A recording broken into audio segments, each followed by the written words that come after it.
Donc le point suivant concerne la convention de partenariat avec le pôle d'équilibre territorial et rural du pays de la DENACI. Alors, c'est Roselyne Pierrel qui présente cette délibération. La conseillère déléguée. Merci. Le projet qui vous est présenté ce soir, c'est une convention qui sera prise entre 3 partenaires. Donc le PETR du pays d'Assy, la communauté de communes de Bruyères-Wallon-des-Vosges et la communauté d'Avignon.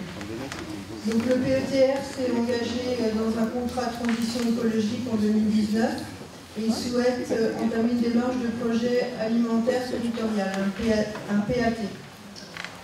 La communauté de communes de Bruyères-Wallon-des-Vosges a une politique environnementale et économique. Elle favorise l'installation et le développement des circuits courts et encourage et accompagne les réouvertures paysagères.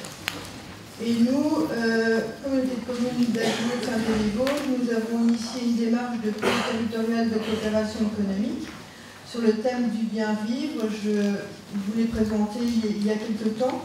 Et dans le bien vivre est ressorti, étonnamment, la notion du bien manger comme vraiment un axe principal de travail qui a suscité vraiment beaucoup d'intérêt.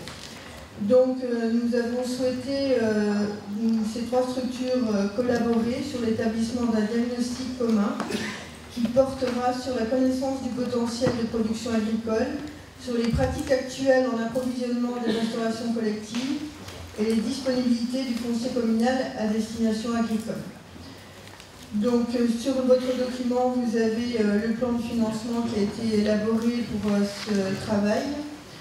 Ce qui va vous être demandé, c'est de délibérer, d'approuver l'opération, le plan de financement. Pour arriver à ce diagnostic, nous allons faire appel à une étudiante qui a la MFR du Guénécourt, qui va donc rencontrer toutes les communes. Donc vous allez recevoir, tous les maires des communes de notre territoire vont recevoir un courrier qui va leur expliquer un petit peu la démarche et qui va leur proposer une rencontre, de préférence une rencontre directement sur place, éventuellement téléphonique si c'est un petit peu trop compliqué, de façon à pouvoir échanger sur le potentiel de leur collectivité. Il y aura également d'autres rencontres.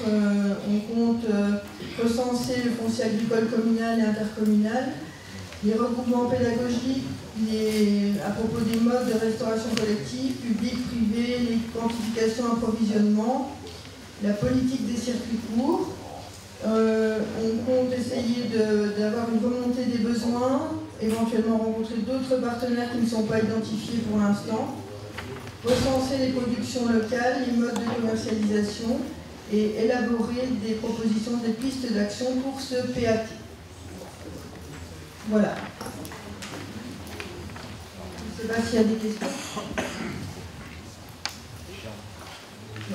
Non, le vice-président délégué de l'urbanisme nous faisait observer que c'était en rapport aussi avec la gestion des surfaces agricoles, la nécessité de les préserver, effectivement. En fait, oui, effectivement, c'est tout à fait global.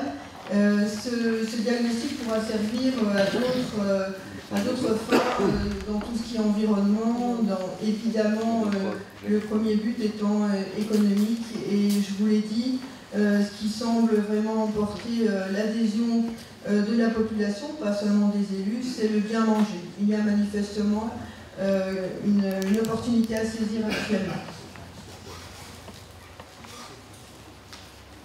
S'il n'y a pas de questions, on peut donc... il faut approuver l'opération et le plan de financement que vous avez sur votre document.